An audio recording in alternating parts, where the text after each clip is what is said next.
Hi everybody and welcome back to Lost Genre Reddit Stories. This post is from the subreddit Am I the A-hole and it's by user Classic Contexts. Am I the a-hole for wanting to use the hall pass my wife gave me 5 years ago when she cheated on me? My wife, 35 female, and I, 35 male, have been married for 10 years. We have 2 children, 9 female and 7 male. 5 years ago, I found out that my wife had an affair. I felt crushed and numb because I loved my wife a lot. Her affair partner told me about it when my wife called it off.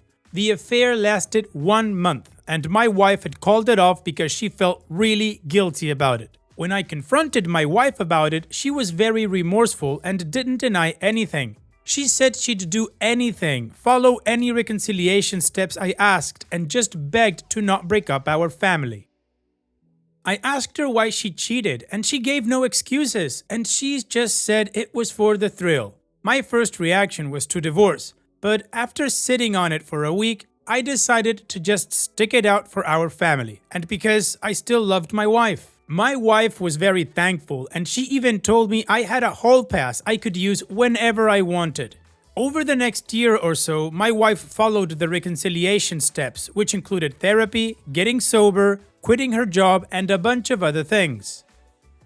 I had forgiven my wife, but I could never forget it. I would occasionally just replay it in my mind, my wife cheating on me, and that always hurt a lot. Fast forward to today, and my family is doing great. However, I have struck a friendship with Melissa, 32 female, who I met at a bookstore. We had common interests in books for existentialism, metaphysics, and similar books. I don't know how, but when we met, we just clicked. We initially met every week at the bookstore to just discuss books and life, but we started talking more about our personal life, and we then started going on coffee dates and brunches. One more thing we had in common was that Melissa too was married to her husband who had cheated on her many years ago. It's been almost a year since I met her, and Melissa has made it upfront that she has very strong feelings for me and that she's never had these feelings for anyone else ever in her life. I too have a lot of feelings for her, but I feel guilty about it, so I haven't told her about them yet. I haven't crossed any physical boundaries and I don't intend to. We only hug and hold hands. But I do want to explore more of an emotional connection to her because I've never felt like this ever. I remember that my wife gave me a hall pass 5 years ago when she cheated on me. So would I be the a-hole to use that hall pass to explore the emotional connection I have with Melissa? Well, OP, I think your question is a little bit irrelevant because you're already kind of using it. You've been in an emotional affair for a while now. Now, before I continue, I want to say that if I would have been in your situation when your wife cheated, I would have followed through with divorce. You chose not to. And as I've said before, everybody's a general after the war. The reality is that you've chosen to forgive your wife. Your wife went through everything that you asked for, and you say that your marriage is doing better. But I don't think you are if you're having an emotional affair. So my question is, are you still staying married to your wife because of the children? Because that's not fair to them, to you, or to anybody. And based on what you want to do now and what you've been doing for the past year, it seems to me that you've just wasted 5 years. However, if you do want to explore this relationship with Melissa, the right thing to do would have been what you had to do 5 years ago, which is end the marriage. If not, hall pass or not, which I think is BS, you're just as bad as your wife in that regard. And what do you guys think about OP's situation? What is your judgment? Let me know in the comment section, and now let's check out the community comments. Polygon Man says, it'll end your marriage, but yeah, you should probably go tell your wife you want to use your hall pass, because the marriage is obviously never recovered and you've obviously found someone who is a better match for you. Even better, just go tell your wife you want a divorce and that no matter how hard you try, you could never truly get fully past the cheating. That it's best if you separate so you can both find a relationship that isn't broken. All of that would be the truth. Then you can go to Melissa and say, I've begun divorce proceedings with my wife. If you want to explore what we have together, I would want to do that, but only if you divorce your husband. We can ensure that neither of us are cheaters, and we owe it to ourselves to make that the case. Even if you don't divorce, I'm still divorcing my wife, but I won't be waiting around. I've wasted too much time already. I hope you'll find the courage to take a leap of faith with me, understanding that there's no guarantee it'll work out. I truly believe that we have a special connection, something I haven't ever felt with someone else in my life. I would be very sad to lose it. Sieur the Liver says, a hall pass is for a one-night stand with someone you're attracted to, but that's it. A hall pass is not to deepen an emotional connection you have with someone by adding sex into the mix. I would just tell your wife you want a divorce because chances are your wife will ask you for one when you tell her about Melissa. She's definitely going to find out that this is someone you're already in love with. Just be honest and say that you never really forgave or forgot the affair and that you want a divorce. Because chances are, if you do use your hall pass with Melissa, you'll probably want to end things with your wife since you and Melissa already have feelings for each other. She doesn't seem like someone you want to just use for sex and never see again. You know, like how a hall pass usually works. And honestly, it's clear to see that you never really got over your wife's affair. Footnote, or you wouldn't be holding on to the idea of being able to cash in a hall pass 5 years later. Footnote clarification, not that you or anyone needs to get over an affair by any means. I just mean that you didn't truly forgive her, or you wouldn't feel the need to do the same to her. Even if she said you could, because deep down, I'm sure she didn't really mean that. No one is truly okay with giving their partner a pass to sleep with whoever they want. And Bane Juice says, 1. You're already holding hands? My dude, that's a full-blown emotional affair. Consider your hall pass used. 2. You say, I loved my wife several times, all using past tense loved. Do you still love her? It doesn't really sound like it. If you don't, just end the marriage and start a clean slate with Melissa. Cheaters always worry that they're being cheated on. If you and Melissa have this illicit affair and it develops into a relationship, you'll forever worry that she's cheating on you. And 3. You chose to stay in the marriage and move forward with your wife. If you have grown apart and don't want to be with her anymore, just don't be with her. But staying with her after you forgave her, but holding this hall pass over her head is a crappy way of trying to stand in two places at once. Either you have an open marriage and you both F around with other people, or you choose to forgive her and move forward. It doesn't mean you won't feel angry to be hurt sometimes, but this whole I forgive you and will sleep with someone too routine just doesn't work. Alright, well the community did not judge OP to be the a-hole or not, but they did call him out on the emotional affair and told him it would just be best to divorce his wife, and I agree with most of the points they said why. Now, OP did not reply to any comments or give us an edit, which means we move on straight to the update to see how the story ends. Thank you everyone for the advice. I have decided not to use the hall pass as I don't really feel too great about it and it wouldn't be fair to my wife. I want to clarify what I meant by using the hall pass. I had no intentions of proceeding with any sexual activity, but instead deepening my emotional connection with Melissa, and may have at worst included kissing. She tried to kiss me once, but I rejected it because I felt guilty about it. I texted Melissa and let her know. And while she was disappointed, she asked if we could still remain friends, like we are now. And I told her, sure. And she was very happy about it. I do like hanging out with Melissa a lot and talking about life. I also get that flutters and excited energy, and I like that a lot. And that's it. That's all OP wrote. No comments, no more edits, no nothing. And apparently he wanted to keep it this short because he didn't want to be called out on the extension of his emotional affair. OP, you're an idiot. And the mental gymnastics you're doing to try to convince yourself that you're not having an emotional affair are just ridiculous. So I'm not wishing the best for you. Sorry, I usually do that, but in this case, I don't care. So now let's move on to the next post that also has an update. This post is from the subreddit True of My Chest, and it's by user Haunted Turd. My girlfriend broke up with me after I proposed to her. Me, 24 male, and her, 22 female, had been together for a while, 3 years, and I never loved or cared for someone like this before. She was my everything. We're both religious, and at the time, we both still lived with our parents, and both went to school. So when we saw each other, we always had to be outside. Our parents couldn't know we were in a relationship because it's not allowed in our religion. There was also some distance between us, and we both went to school. It was difficult to see each other, so we saw each other like 2 times a week. I knew if we wanted to change this, I needed to work my ass off. So I did. Started working multiple jobs, night shifts, because I needed to go to school during the daytime. I felt exhausted, but I still tried my best for her. I gave her notes, flowers, all that corny crap. We went on many trips together and did fun things. Last year, I completed the most important thing, getting my own place. After a lot of effort, I finally got my own place. This also changed a lot within our relationship because now we could go to my place.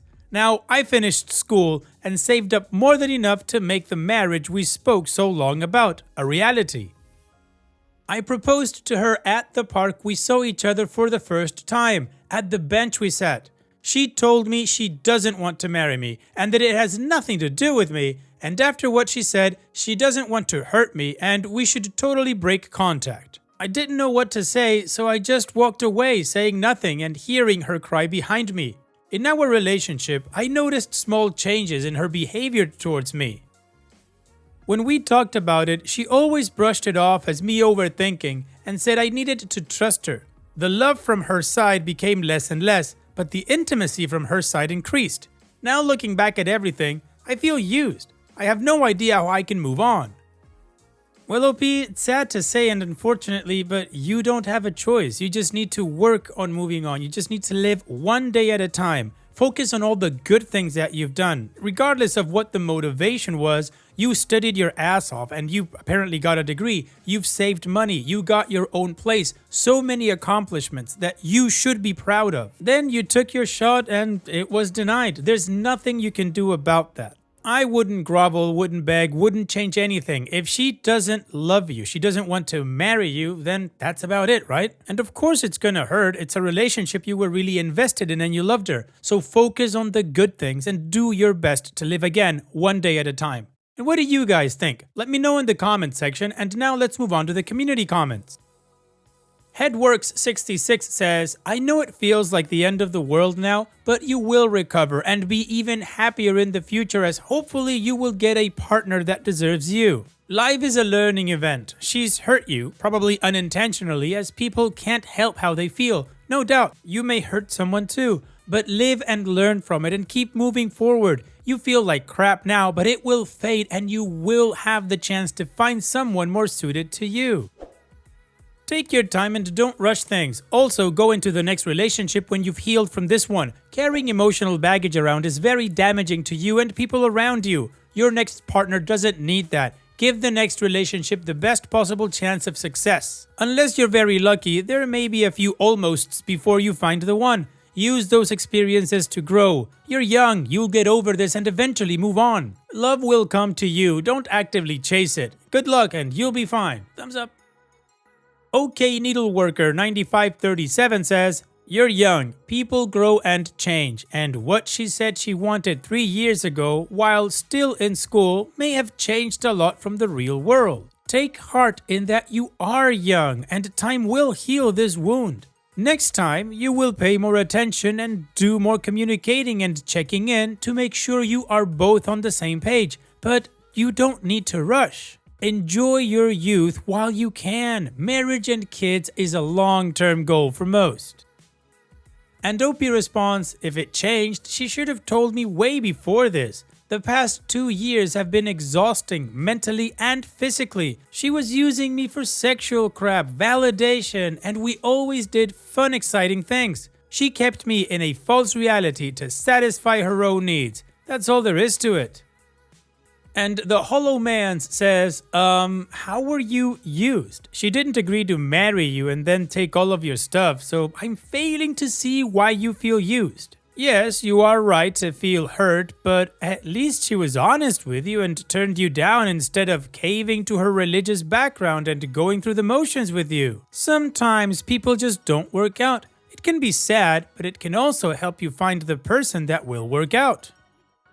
And OP responds, because it's kinda effed up, being with someone for this long, putting pressure on me to get everything arranged to get married, and when we finally get to that point where it's possible to get married, she tells me she doesn't want to. I feel like she used me for attention, validation, and sexual desires, kept me hooked for this long, and when the moment came it gets serious, she leaves.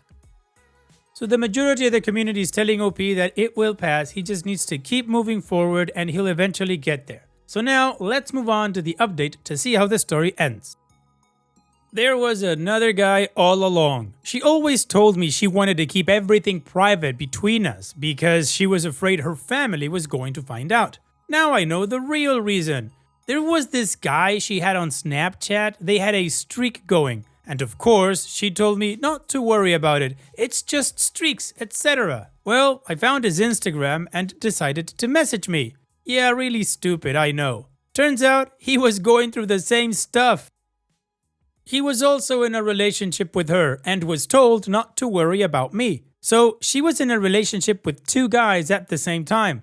I told him everything that happened. I think he broke up with her because the next morning she started texting me about how she regrets her decision and missed me and how much she loves me. I ignored it and then she started spam calling me. I blocked her number, blocked her on everything. I thought about getting revenge, but I think the best revenge is just moving on and not giving an F. Well, I kinda do, but she won't know. I always had this gut feeling that something fishy was going on, but I ignored it and thought I was overthinking. I thought I was the problem. Don't really know how I can trust someone like this ever again, but at least it helped me get over her. Wow, OP, she absolutely sucks. But as you say, at least you got over her, you didn't take her back or anything like that, and you're gonna move forward and live your best life. So take care, OP, and thank you for sharing. And now, let's finish this video with a mood booster post. This post is from the subreddit Malicious Compliance and it's by user Simo41, doing exactly what I was told. I used to work as a driver for a freight company. We used to handle awkward size items that no other couriers would touch. We delivered everything from coffins to tractor parts. We also had to collect things from our customers for delivery the next day. This company had a mixture of contractors and permanent drivers. I was a relief driver. I knew most of the routes, so I covered holidays or sickness. The management of the depot consisted of a delivery manager and a collection manager. These two people didn't quite see eye to eye, as sometimes getting the stuff delivered conflicted with getting stuff collected, and their targets reflected failures in a bad way. This particular day, I had to cover a contractor's route. I didn't know the route, so as we had to load our trucks, this took a little longer than usual. I had around 45 deliveries that day, which is high for this predominantly rural route. I asked my manager, the delivery manager, if he knew the route. He replied that he did and ordered my route for me. So I was good to go, albeit a bit late. I did say that with the volume I had, I may struggle, and I asked him to keep an eye out for me. He said, okay. I got to near midday and realized that I wasn't going to be able to complete all the deliveries and the collections wouldn't get done either. I also noted that one of the collections was off-route and the contractor had a vehicle in the area anyway. I called in and spoke to my manager, delivery, and told him he had a choice of collections or deliveries. I also asked why the contractor couldn't cover the off-route collection. I was told to call back later and he'll see if he can sort something out. He also said that the off-route collection would have to be done too. I called back later and asked for help again. He said there was no help available, so I gave him the option of deliveries or collections as there wasn't time to do both. I will get to the time a bit later. He categorically said both had to be done. The delivery manager went home, so I called in again and got the collection manager. She reiterated that there was no help at all. So either I failed the deliveries or failed the collections. If that happened, I'd have been hauled into the office the next day. So, cue malicious compliance. I called into one of the collections and I asked what time they closed. 6:30 p.m. they said. So I said I'd be back later. I carried on with the deliveries, which took me further away from that collection. At the appropriate time, I stopped delivering and drove to the collection. I collect 2 small parcels. That was all. I then drove back to where I had stopped and carried on delivering. This cost me about an hour. I finished my last delivery at 7:15 p.m. I had a 45-minute drive back to my yard.